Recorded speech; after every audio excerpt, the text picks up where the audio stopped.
Yes, seventh class. Good morning to all of you. So we were doing chapter number 11, perimeter and area. We have done up to question 5 and now I'm taking your question number 6. A wire is in the shape of a rectangle. एक wire है वो एक rectangle की shape में है. अब rectangle कैसी होती है हमारी, जिसकी दो लेंथ होती हैं और दो ब्रेड्थ होती हैं. तो जैसे उसको हमने ये शेप दे दी कि वो एक रेक्टेंगल दिख रही है हमें, राइट. तो ये एक रेक्टेंगल है. इट्स लेंथ इज़ 40 मीटर, ये इसकी लेंथ है 40 metre. And breadth is 22 metre, ये इसकी ब्रेड्थ है 22 metre, 22 centimetre. Both are in centimetre. If the same wire is rebent, rebent का क्या मतलब होता है, उसको दोबारा हमने मोड़ दिया in the shape of a square. अब इसी रेक्टेंगुलर तार को उन्होंने एक स्क्वेयर की शेप दे दी. अब स्क्वेयर कैसी फिगर है हमारी, जिसकी चारों साइड्स इक्वल है, मतलब वही तार है, उसको अब हमने एक स्क्वेयर की शेप दे दी.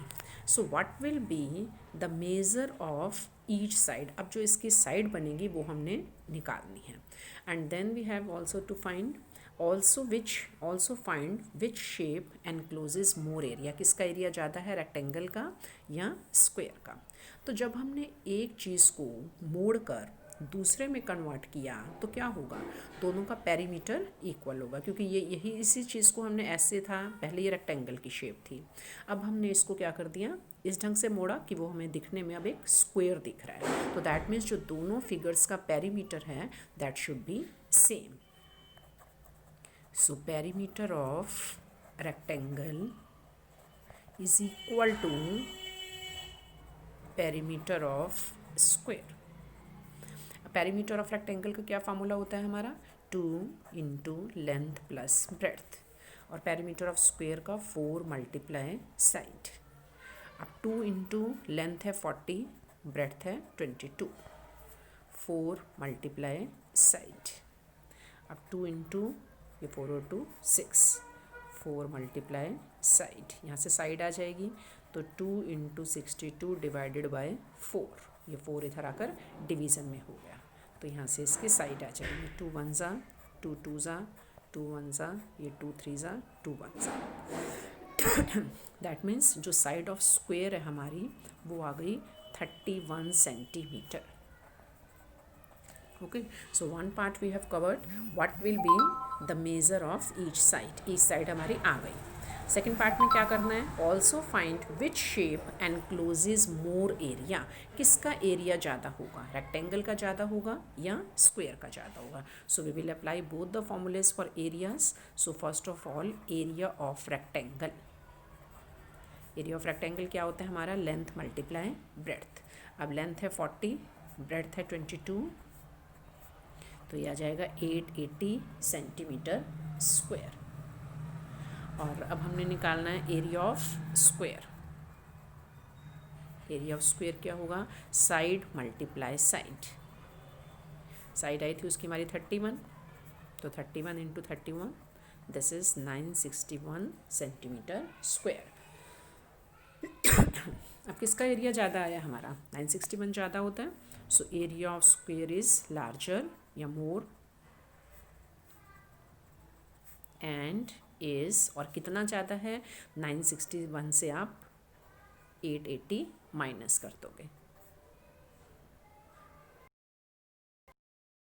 81 centimetre square.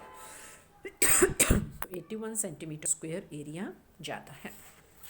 Now seventh question, ये आपका पुराने क्वेश्चन 4 जैसा ही था, तो you can do yourself and still if you have any problem then tell me. Now I'm taking your question 8. A door of length 2 meter and breadth 1 meter is fitted in a wall. एक wall है जैसे इन्होंने हमें दिखाया हुआ है, एक wall है, इसके अंदर एक ये डोर लगा हुआ है, इसकी लेंथ है 2 मीटर और ब्रेड्थ है 1 metre. The length of the wall is 4.5 metre. Wall की लेंथ हमें दी हुई है एंड द ब्रेड्थ इज़ 3.6. तो वॉल की लेंथ और ब्रेड्थ दोनों हमें गिवन है. Find the cost of whitewashing the wall. अब हमने क्या करना है, समझना है हमने क्या करना क्या है, हमने वॉल को वाइट वॉश करना है। अब देखो वॉल को वाइट वॉश करेंगे तो जहाँ डोर है, डोर पे वाइट वॉशिंग नहीं होती है, डोर पे दूसरा हमारा पेंट होता है, तो वाइट वॉशिंग हमारी डोर पर नहीं होगी। So if the rate of whitewashing the wall at the rate of ₹20 पर मीटर स्क्वेयर, तो इन्होंने हमें 1 मीटर स्क्वेयर पे वाइट वॉश का खर्च दिया हुआ है। सबसे पहले हम एरिया ऑफ डोर निकालेंगे, जो पूरा डोर है, तो एरिया ऑफ डोर उसकी लेंथ मल्टीप्लाई ब्रेड्थ, तो डोर की लेंथ है 2 और ब्रेड्थ है 1, यह आ जाएगा 2 मीटर स्क्वेयर। अब हम वॉल का निकाल लेते हैं जहाँ हमने वाइट वॉश करना है। डोर पे वाइट वॉश नहीं करना है, वॉल पे वाइट वॉश करना है, तो वॉल के एरिया में से हम क्या करेंगे, जो डोर का एरिया है that should be subtracted. Wall में तो डोर लगा हुआ है, लेकिन डोर का एरिया अब हमने माइनस कर देना है because we are not whitewashing the door. तो अब area of wall, area of wall ये आ जाएगा length multiply breadth, so this is 4.5 into 3.6। ये आप मल्टीप्लाई करोगे, 45 को 36 से,